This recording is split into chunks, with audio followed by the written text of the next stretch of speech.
सादर प्रणाम। पढ़िबा हसी हसी गढ़िबा शिक्षाप्रद मनोरंजन आउ एक सुंदर भिडियो को आपण मानकु सादर स्वागत। जिबा प्रथम हस कथा को दुई सांग मध्य आलोचना। प्रथम सांग कहूची, सांग मो मोबाइल टी पाउनी, किए नहीं गला ना कौन, जेते खोजले भी मिलूनी। सेठु द्वितीय सांग कहला, अरे तो मोबाइल नंबर कहना, मो फोन रु मु फोन करी रिंग हबो। सेठु प्रथम सांग कहूची, सांग मु मो फोन टी को एरोप्लेन मोड रखी देछि। सेठु द्वितीय सांग कहला, ए हे तू जदि तो फोन को एरोप्लेन मोड रखीचु ताले आ मोटे पाइबुनी। सेठु प्रथम सांग पचारा, कहीं पाइबिनी ना। द्वितीय सांग कहला, एरोप्लेन मोड रे थिला जदि आकाश रे उड़ी जाइथिबो आ तू तोर फोन कोठु पाइबु कहिलु।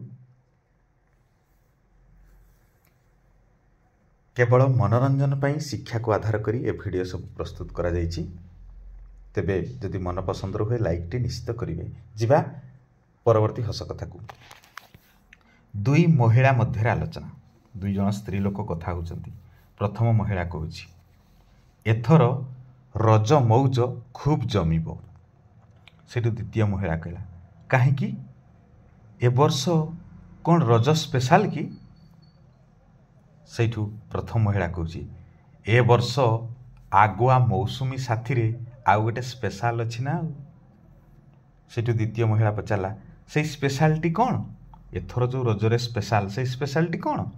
सेठु प्रथम महिला कहला, अरे सुभद्रा योजनार गोटे किस्ती मिलिबो। जिबा परवर्ती हस कथा को। तेबे निवेदन करी भिडियोटी को आरंभ शेष पर्यंत निश्चित देखिए। आ जदि प्रथम थर आछंती दयाकरी सब्सक्राइब करिवे। परवर्ती हस कथा, शिक्षक आ छात्र मध्य आलोचना। शिक्षक पचारिले, नदी और सागर मध्य पार्थक्य कौन। सेठी जने छात्र कहला, सार पार्थक्य माने कौन, मु तो बुझी नाही। शिक्षक कहिले, कौन कौन अलगा सेटा होची पार्थक्य। नदी आ सागर मध्य कौन कौन अलगा अच्छी सेटा होची तांकर पार्थक्य। छात्र सेठू कहला, सार नदी दुईटी अक्षर, सागर तीनिटी अक्षर। नदी रे दीर्घईकार मात्रा लगी आ सागर रे केवल आकार मात्रा लगी। सेठू शिक्षक कहले, ओहो भौगोलिक पार्थक्य कौन कह, आकार हसिकार पार्थक्य दरकार नहीं।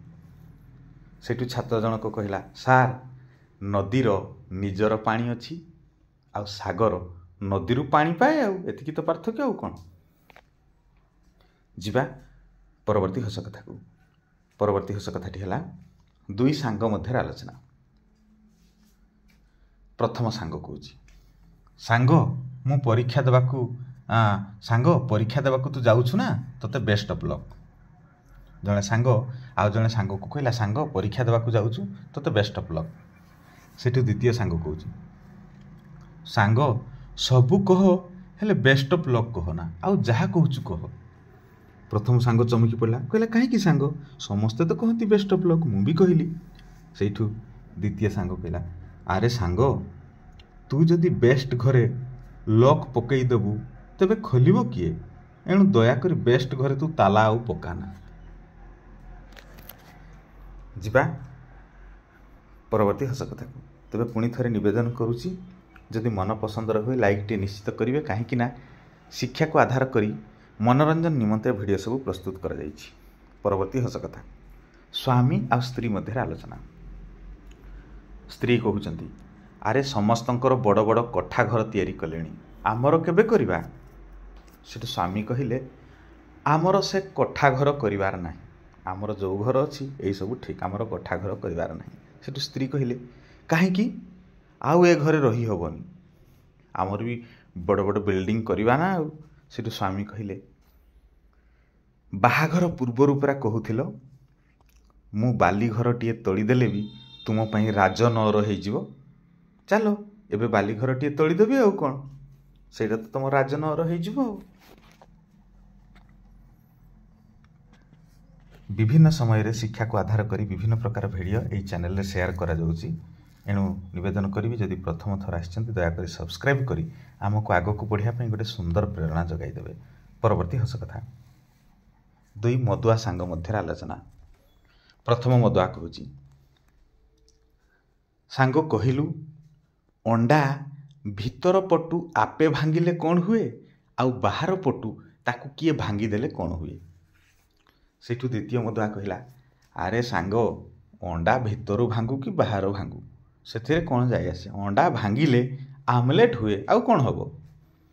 ସେଇଠୁ ପ୍ରଥମ ସାଙ୍ଗ କହିଲା, ଆରେ ସାଙ୍ଗ, ଅଣ୍ଡା ଯଦି ଭିତରୁ ଆପେ ଭାଙ୍ଗେ ତେବେ ନୂଆ ଜୀବନ ସୃଷ୍ଟି ହୁଏ, କାରଣ ଅଣ୍ଡାରୁ ଚିଆଁ ବାହାରେ।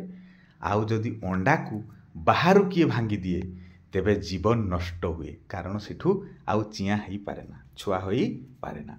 ସେଠୁ ଦ୍ୱିତୀୟ ମଦୁଆ କହିଲା, ବୁଝିଗଲି ସାଙ୍ଗ, ଏକଦମ ବୁଝିଗଲି, ଏଇଟା ଠିକ୍ କଥା। ଭିତରୁ ନିଶା ହେଲେ ଅନ୍ତ, ଆଉ ବାହାରୁ ନିଶା ହେଲେ ଜୀବନ୍ତ। ଆଶା କରୁଛି ଭିଡ଼ିଓଟି ଭଲ ଲାଗିଥିବ। ଶେଷ ପର୍ଯ୍ୟନ୍ତ ଦେଖିଥିବାରୁ ଅଶେଷ ଅଶେଷ ଧନ୍ୟବାଦ।